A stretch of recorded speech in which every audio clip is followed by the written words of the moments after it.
Welcome to Madlik. My name is Geoffrey Stern, and at Madlik we light a spark or shed some light on a Jewish text or tradition. Along with Rabbi Mintz, we host Madlik Disruptive Torah on Clubhouse every Thursday at 8 p.m. Eastern and share it as the Madlik podcast on your favorite platform. This week we read the parsha called Noach. And according to popular biblical translations, in the generation of Noah, God regretted having made humankind. It's the first time an emotion is attributed to God in the Torah. Not mercy, not anger, not joy, not love, and not jealousy. But regret is the first divine emotion we encounter. That's something worth considering. So join us for With Regret. Signed, God.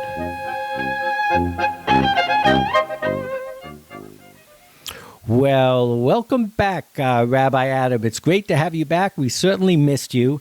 And you missed the Bereshit, but you're here for Noach. And we are all the children of Adam, but we're also all the children of Noach. So from a certain point of view, this is a beginning all over again.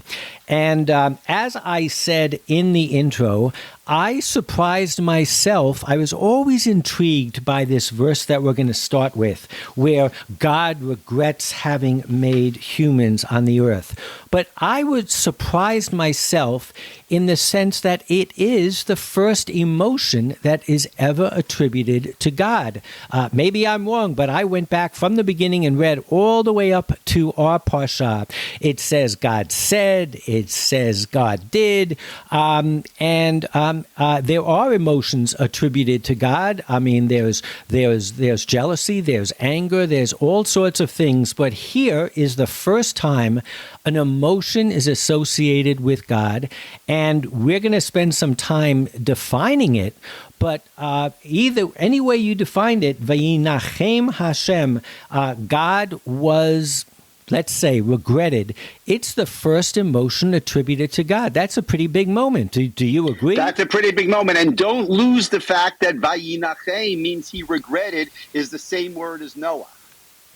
So we have seen this kind of thing before, where a literary piece like the Parsha plays and fiddles and rotates and bobbles a word, a name. And as you say, it starts by using this word Vinachem, but in Vinachem is the word Noach.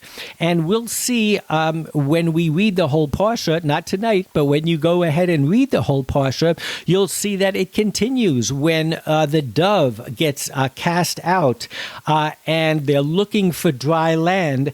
It says, Lo matzah hayona menucha. The Yonah, the dove did not find rest. And again, it's this same word, menucha, Noach. So I think you're absolutely right. The fact that it's the first time an emotion is used, and the fact that here the progenitor of all of human races is associated with this emotion, again, as you say, makes it even more important. So with that, let's go to Genesis 6:6, and I am literally going to read you a few different translations of the verse. I'll say it in Hebrew first, because we're going to spend the whole evening on this one verse. Vayinachem Hashem ki asa et Adam ba'aretz v'yit'atzev el libo. So the first translation is the Jewish Publication Society, and it says, and God regretted having made humankind on earth with a sorrowful heart. So that is what always attracted me to this. I only recently realized it was the first emotion attributed to God. But this concept of regret, of God regretting his creation in the second Parsha has always intrigued me and made me want to understand, is it the correct interpretation? What does it mean to us? I mean, it is pretty powerful that God, after creating this whole beautiful world, calling it good, calling it at the end Tov Ma'od, all of a sudden, 6:6, he's regretting it. It's fascinating. I mean, And the whole, I mean, and of course, it goes without saying, the whole idea that God should regret something, it goes against our idea of God, obviously, right? I mean, we think that God gets it right. If God can't get it right, I mean, how can anybody get it right? So, I think the bigger question is anthropomorphism. How can you talk about God in any human finite terms? How can you say that God said? How can you say that God rested on the seventh day?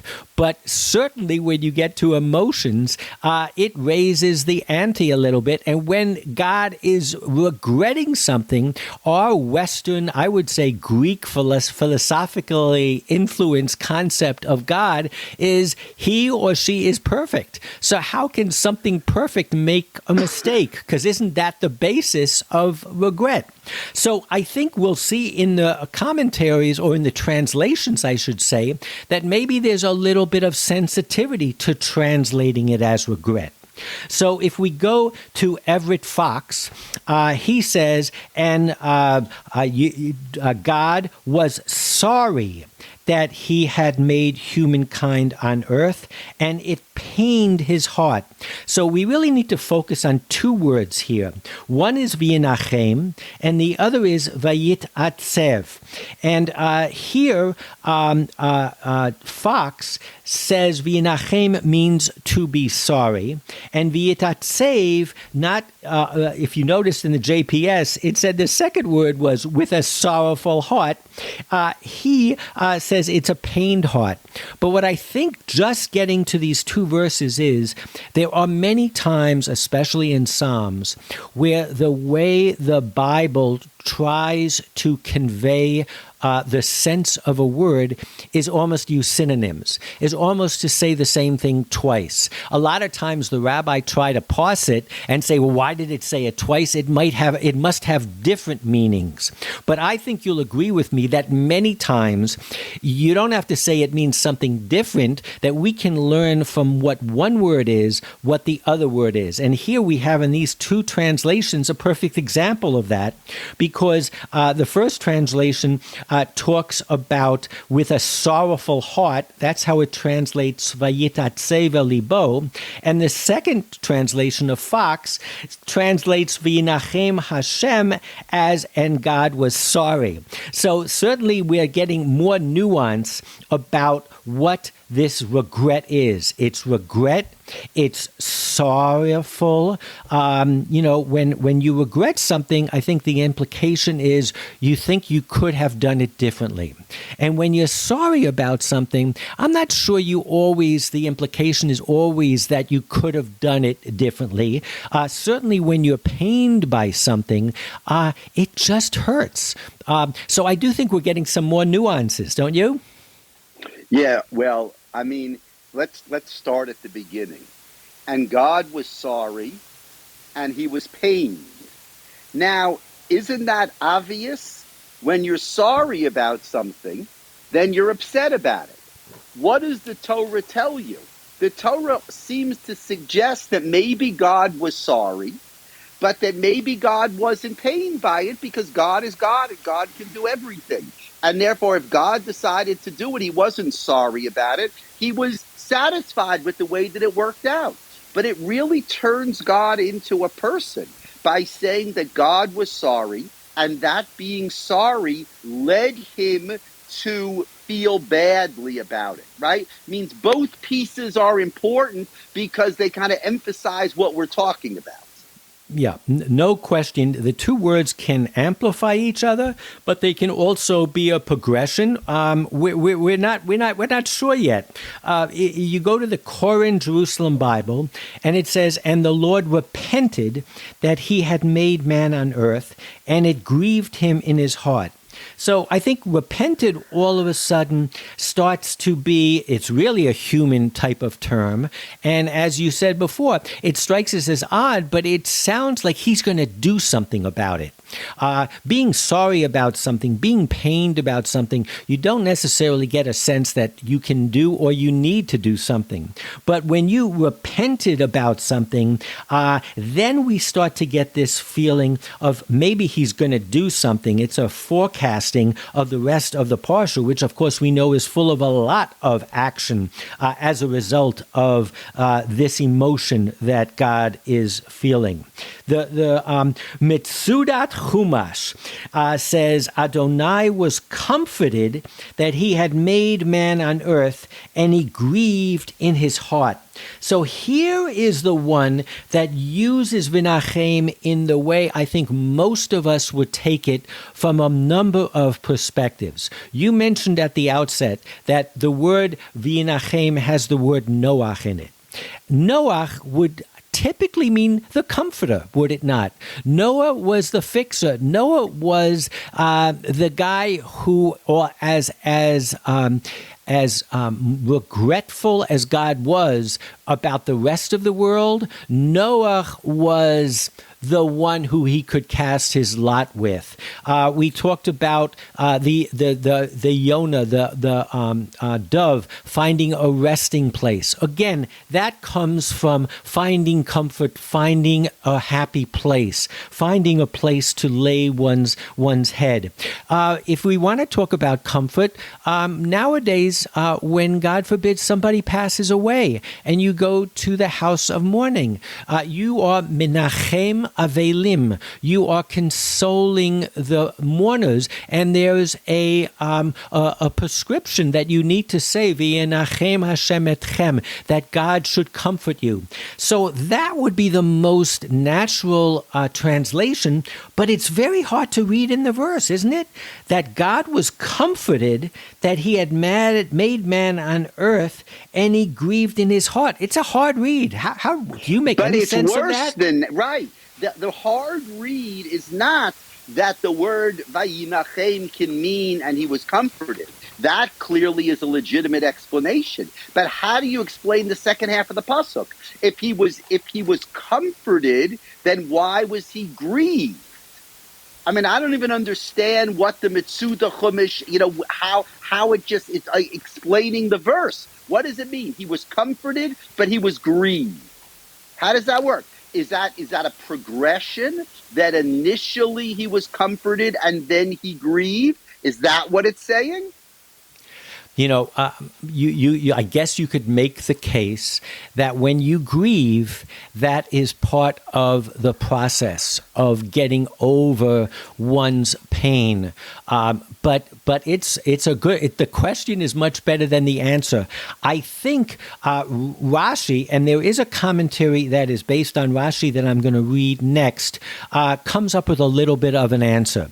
They focus on the fact, something that we've ignored till now. It says, V'yinachem Hashem ki asa et ha'adam ba'aretz, that God, we were translating it as regretted that he had made man on the earth. So the commentary by the Rashi Chumash says, and the Lord was comforted that he had made man on earth, in parentheses, and not in heaven, where he would have really made trouble. And then he thought to go ahead and scourge him. So Rashi says that it was consolation to God that he had created man on earth. For had he been one of the heavenly beings, he would have incited them also to rebel against God. So I don't know if I buy into the interpretation, but I am thankful that they're focusing on haaretz, on the earth. What does it mean, even if we don't buy this translation, and we talk about it means regret, it means sorry. What is the purpose of haaretz, in the land? I think that's a valid question. I think that's a very valid question. I think that what we see in these couple of parashiot, Bereshit and Noach, is that there's kind of this tension between the human beings and the angelic figures. At the end of last week's parasha, right before Noah, we have this crazy story about the Bnei Elohim, the sons of gods, who come and they come down and they take at Benot Haaretz. They take the girls, the women, as wives. And it seems to be that there's some confusion about, those who live in heaven and those who live on earth. And it could be that that's a preliminary to the story of the flood, because God needed to start again. There needed to be a more clear distinction between those people who lived in heaven and those people who lived on earth. And that might be what he's referring to here. That might be what Rashi's referring to when he emphasizes Ba'aretz, because that's playing immediately, after the story of the B'nai HaElohim, which is the sons of God. And where in the world do they come from? What's that all about? So one of the subtexts of last week's conversation was how earthly the Bible begins. And of course, as a Christian, I was interested in my friend Richard's approach to that, because what he's trying to do is bring Christianity, which can be otherworldly, and talk about the pearly gates all the time and say it's all about earth. And at the end of the day, man was created, B'Tselem Elokim, in the image of God, to steward and to exert agency over the earth. So I take a little bit of a poetic license, but what I see in Rashi's comment here is that the whole experiment, the whole endeavor, the whole exercise of creation was, and we can't delve into the reasons why a God would want to create this earth out of nothing. But at the end of the day, that's what the regrets were. The regrets were that he or she had this amazing project. And the project was to create this earthly existence.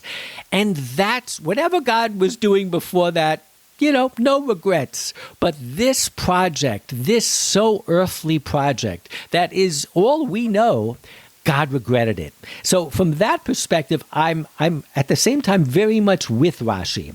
And I guess what he was comforted was, in Rashi's words, that, there were other things. But in terms of this endeavor, this model of the earth, that was a total disaster. And I think at this point we can kind of step back for a second and say, okay, so we're talking about the first emotional response of God. And if we go through the long list of different ways we've translated it, whether it's regret or sorry or pained or repented, or even he or she was comforted, it's pretty amazing, isn't it? That this is the first exposure that we have to God's emotions with us, and maybe the emphasis needs to be with us. It's an emotional interaction with his creations, and we're somehow linked to each other. And God regrets it and therefore destroys his own creation. You see, I'm going a little far afield, but I think the point is the right point. And that is that, when God destroys humanity, the person who's most negatively affected by that is God, right? Because God made something, God created a whole world, and God thought it was a mistake. Isn't that unbelievable? Isn't that crazy? It absolutely is. I'm going to go to one more translation that I was blown away because it's so radically different than everyone else. The first translations of the Bible were not commentaries; they were Aramaic translations. So there's Onkelos and there's Targum Yonatan, and both of them, I think, are trying to address the problem that you just raised, which is how can it's crazy. How can God regret something that he created? And what they do is they introduce something into the regret. They say, regretted in his word. V'tav Hashem b'meim ra. They go back to the fact that God created the world with a word, with language. And language, again, is something that we can understand, right? B'lashon b'nei Adam. So it's almost as though he regrets the story. He regrets the narrative. He regrets it. It takes it away. I think what they're trying to do is to take it away from physicality and actuality and more into the level of language and words. It's a fascinating move, but clearly I think that's what lies behind what they've done. I mean, there's no question that that's right. And Vayinachem, God regretted it. And in a way, God regretted it. And it's exactly the same emotion on the flip side that comforted God through the figure of Noah. There's right? two sides. Means the fact that it's the same word is important because it's two sides of the same coin. Yeah. It's this dialectic. It's this. There's this ambivalence here.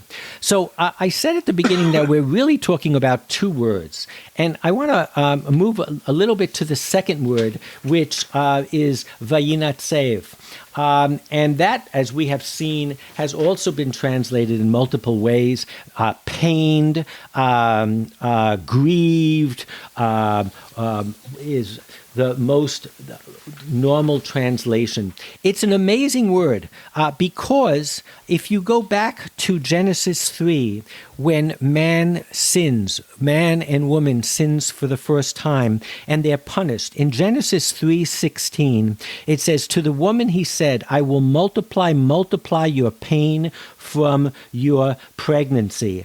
Arbe etzvonech. With pains shall you bear children. Haroncha be'etzem teledi banim." So twice it uses the same word as an outcome of a bad choice. And then with Adam too, it says, it says, "And you are not to eat from it, and he caused the ground on your account with painstaking labor. You're going to have to eat by the sweat of your brow. Be'etzavon tochlenu kol yemei chayecha." So in modern day Hebrew, if you're sad, you're matzben. If you make me sad, if you annoy me, you matzbenoti. This is... you atzuv. The word you're looking for is the word atzuv. If you're sad, you are atzuv. Absolutely.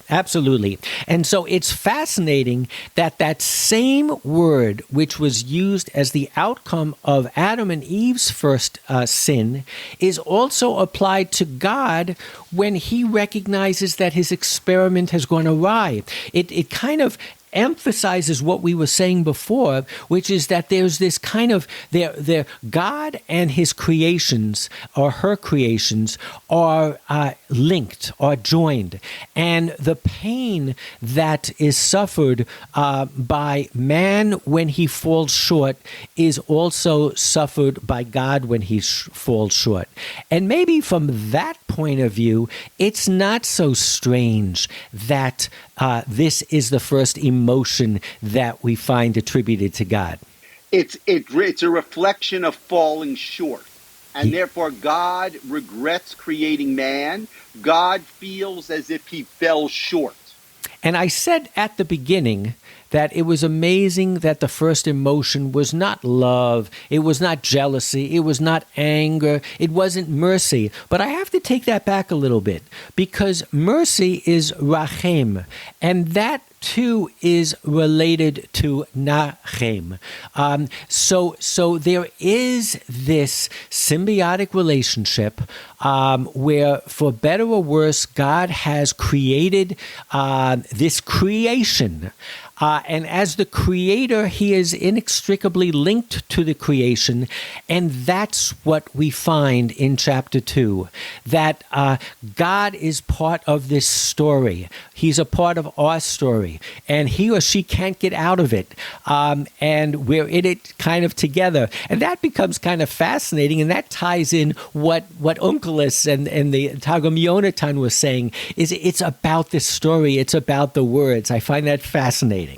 I think it's fascinating. Now, the fact that God is a partner with human beings in the story of creation is a very troubling aspect. because it means God changes his mind and kaboom, everything is blown up. Now, of course, that's interesting, and that's why this is another topic. That's why God needs the rainbow. The reason God needs the rainbow is because God needs to promise everybody, don't worry about it. I'm not going to ever do this again. Because you better believe that they were nervous that God was going to do this again. Right? So it means the story is moving forward, and there are new rules as a result.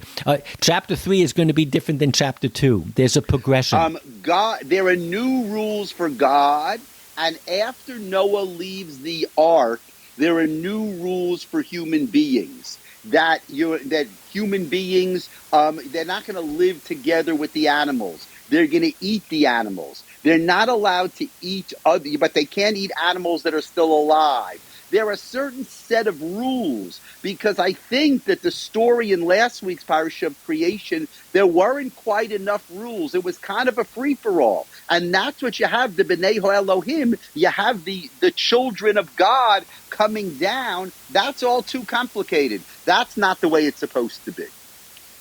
So, in years past, I think I've said that I thought that the story of Genesis is all about choosing, making choices. We're going to start getting Cain and Abel's. We started with Noah, that Noah was chosen, that Cain and Abel, one was chosen, and then, of course, our patriarchs. And I thought it was all about choosing. But I'm starting to think a little bit differently, that there's a parallel story going on. And when you choose something, you regret a previous choice. When you have to say, I put my lot, I put my chips with all of mankind, and then you have to go just with Noah. There's the flip side of choosing is regrets. And if God begins the story with B'nai Adam, the people, the children of Adam, or the children of the earth, it's universal. And then he goes to, starts again with Noach, so now we're all B'nai Noach. But this is the last time that we're all part of the right side of the choice. Well, that changes in the Tower of Babel. Because in the Tower of Babel, you see the risk when everybody's together. When everybody's together, then there's a risk that they're going to try to take over and be like God. So therefore, after that story, we're never united the same way. And again, it's what I want to focus on for a second is the fact that it's ultimately the story of God's regrets as much as it is the story of God's positive choices. And if you look at modern Hebrew, the word atzuv is sad, as you point out, but the word etzev means nerve. And etzbani means both sadness as well as nervous and irritated. So in a sense, we have a level of, I wouldn't venture to say it's depression, but certainly God is, because his creations are falling short, because he has this regret, because he has to comfort himself, there is no question that he is feeling sadness and pain. And I'm currently reading a book. I don't know whether you've read it or not. It was on the bestseller list about a year ago. It's called Genius and Anxiety: How Jews Changed the World. And I do know the book. I didn't read it, but I know the book. So yeah. the author Norman Lebrecht is he definitely makes the argument that there are many Jews who happen to be geniuses, or geniuses that happen to be Jews. It's a little bit harder to find out what his message is about anxiety, but he tries to talk about the creativity created by anxiety. And for those of us who look at those parts of the Torah that talk about God in anthropomorphic ways, and we say that is not because God has an arm or God gets angry, but this is a reflection of ourselves, I think it becomes fascinating then to see that the first emotion attributed to God is this sense of anxiety, this sense of depression, depression, if you will. And if you start thinking, even in his book, he mentions Yisrael Salanta, who started the Mussar movement, who 5 years spent his life in Germany because he was depressed. The Kutzker Rebbe, Kierkegaard, these great spiritual forces, the Breslover Rebbe, they all encountered deep periods of depression. And I think that's part of the story too, that, we talk about being godly and being in the image of God, but when you aspire that high, when you try to create a model such as this, you are opening yourself up for these feelings. Depression. The word that comes to mind to me is disappointment. Disappointment means that you don't reach your goal. And that's actually how God felt. God imagined that creation would be X, whatever God thought. And he was disappointed. And disappointment leads to sadness, and disappointment leads to depression, like you said. I think that's exactly the point. You see, what you're really pointing out from the book and from Yisrael Salanter and all those people is that depression is actually that shows that you're thinking. That shows that you're desiring of something. You want things to be great, and you're disappointed if you can't get there, and therefore you're depressed when that doesn't happen. But ultimately, it's a good thing to want to be great. If you don't want to be great, you're never going to be disappointed. Yeah, I think, we have to point out that we're clearly not talking about clinical depression, and we're not talking about medical depression. Right, that's why I said it's depression from the sense of disappointment, from the word atzuv. You're disappointed, therefore you're sad, therefore you're depressed in that sense. It's a sense that you're just disappointed, and that's a good thing. And maybe what we learn from God is the fact that it's that it's good to be disappointed. We should all want to conquer the world, and therefore when we can't do it, we'll be disappointed. But at least we're trying. So when I was at the Mussar Yeshiva with Rabbi Shlomo Volba, and we had a Vad which would meet late at night once a week, and once he talked about regret, disappointment, and he says, if you sin and you feel depressed or disappointed afterwards, I'll turn to you and say, well, who were you before? Were you Moshe Rabbeinu? It's kind of like the old Mussar joke where all the Mussarniks say, I'm nothing, and a new student comes in and he's sitting next to one of the senior students and he goes, I'm nothing, and they go, who the hell are you to say you're nothing? Right. The point is that he's making is, we started by saying how strange it is that God could be disappointed. But if you look at that message, what it's saying is actually the only figure who can be disappointed, who deserves to be disappointed, is God. The rest of us need to use our disappointment as a catalyst, as a motivation, but we can't let us get it down. And I think of all the great leaders that I mentioned who had spouts of depression, the Breslover Rebbe was the one who focused on joy as a result of that, to get out of it.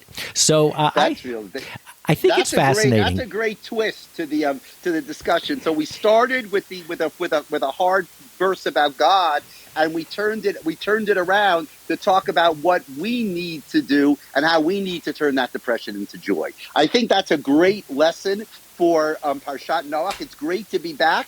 Enjoy Parshat Noach, everybody. Geoffrey, I'm so happy to be back and look forward to talking about Avraham and Parshat Lech Lecha next week. Shabbat Shalom to everybody. Shabbat Shalom, Shabbat Menucha to everyone, and we'll see you next week.